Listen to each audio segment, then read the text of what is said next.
I am sitting in my Ranchero.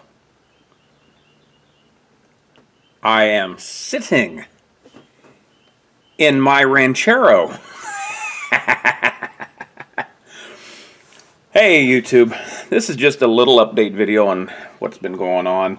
Had a busy couple of weeks, didn't get back to the, so I missed a couple of weeks of videos, but you know, whatever, we're doing what we can with what we got. So, just a quick update on the Ranchero, actually. I reupholstered my seat.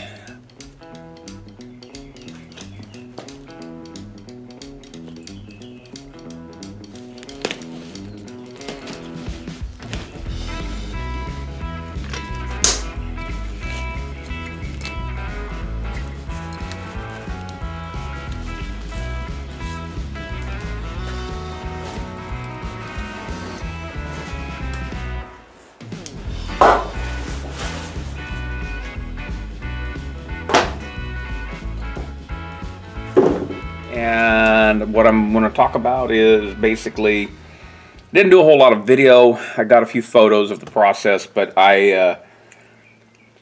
it's a little bit outside my wheelhouse. I'm not an upholsterer. I don't do upholstery. I'm not equipped to do it. I don't actually have the right sewing machine for it. But I stripped the old upholstery off the seat, made some repairs.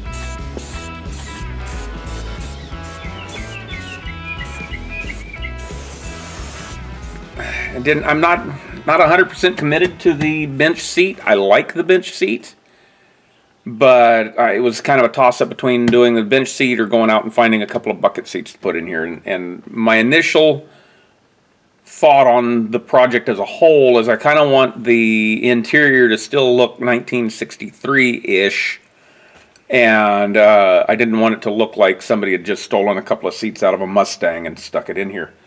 So let's talk about some of the things that are wrong. First of all, the quality of the work is good from far, but far from good. So, like I said, I don't have exactly the right sewing machine for doing the work. So, it doesn't have really the right top foot. It doesn't have it doesn't have real good speed control. It's a very nice sewing machine, but it doesn't walk. It doesn't do real slow stitching. So, it's kind of one of those deals where when you get it started, it wants to run, and then you're just kind of like, you can slow it back down, but you got to be, it takes some finesse. It's not a real easy sewing machine to use. Works great if you were making dresses or curtains or pirate costumes or whatever. One of the things I did was when I went to mount the seat, I put the holes in the wrong location. I will have to plug those off and make that repair. What's funny is what I ended up doing was what I originally had planned on doing, which was putting little brackets on my cross members on the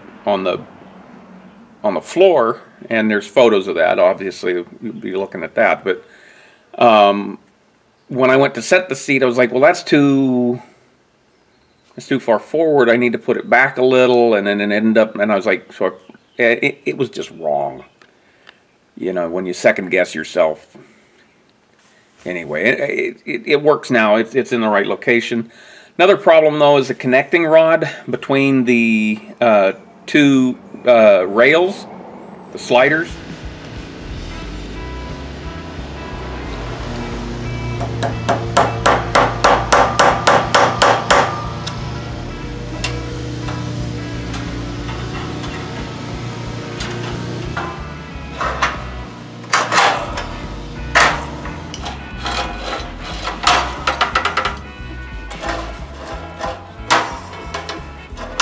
it rests on the trans tunnel, and so the driver's side locks in place, passenger side will not lock, so I'll have to come up with a different arrangement for the linkage there to kind of go up and over. It's not a hard thing, but it's another one of those things that has to be done.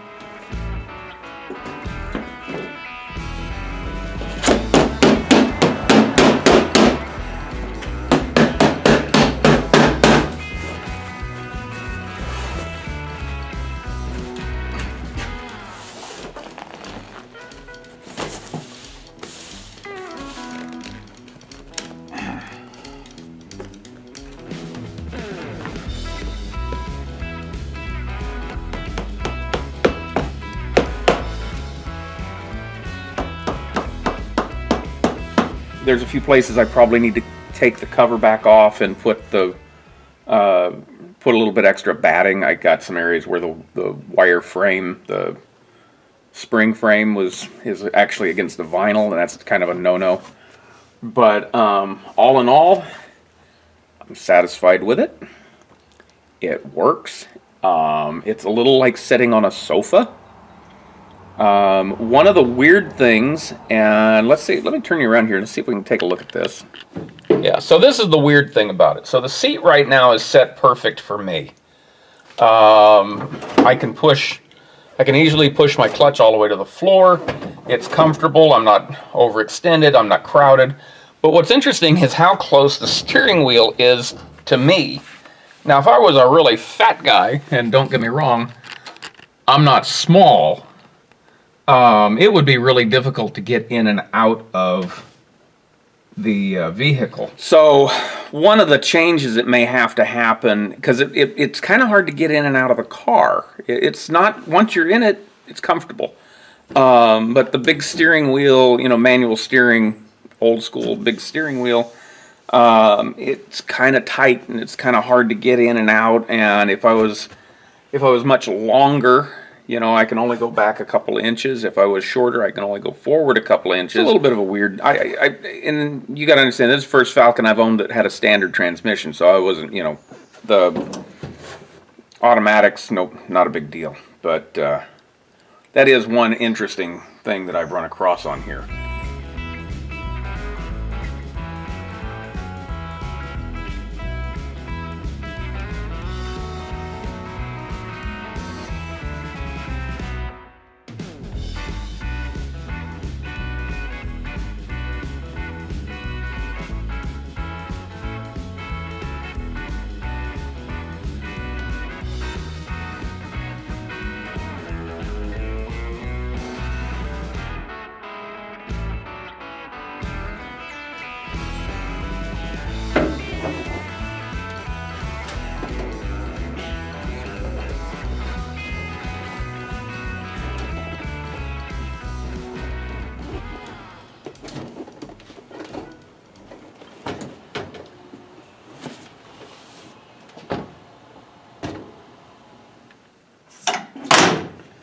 So what's next? Well, I'm not really sure. I'm kind of pushing towards making it where it's drivable. So I think I need a skinny pedal. I need a fuel, an accelerator pedal, and connect the throttle. I need to make a few repairs and modifications. I need adjustments, I guess, to the clutch pedal. It needs a proper return spring for the pedal. The clip that holds the pedal rod to the clutch arm and stuff like that, it needs to be replaced, or something has to happen to it. So I think that's kind of what I might be working on next. I still have to come up with an instrument cluster of some sort. I think I have an idea what I'm going to do with it.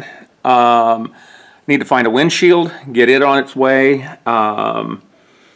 And then it's just a deal of cleaning and polishing and painting and just moving forward. When I'm done with this, it's not going to be a grand, oh my gosh, unveiling, you know, hey, we're done. No, it's going to be kind of a long, it's going to hit several milestones, because I'd like to have it on the road. I'm not necessarily interested in having a you know, a bright shiny paint job. Although I will sand this thing out and at least give it a good coat of primer. The interior, I want it to be kind of sort of done. I still need to build a headliner for it. I want to get the paint taken care of on the interior. The door panels obviously need to be replaced, and there's work that has to be done. There's a lot of work, a lot of stuff. But once I get the little skinny pedal put in, the throttle pedal put in, I think what I might be tackling are the fenders. We got to re-arch these so these wheels will clear. These tires will clear the body. I've got a few other little body things that need to happen. We got to get the filler fixed so that it works.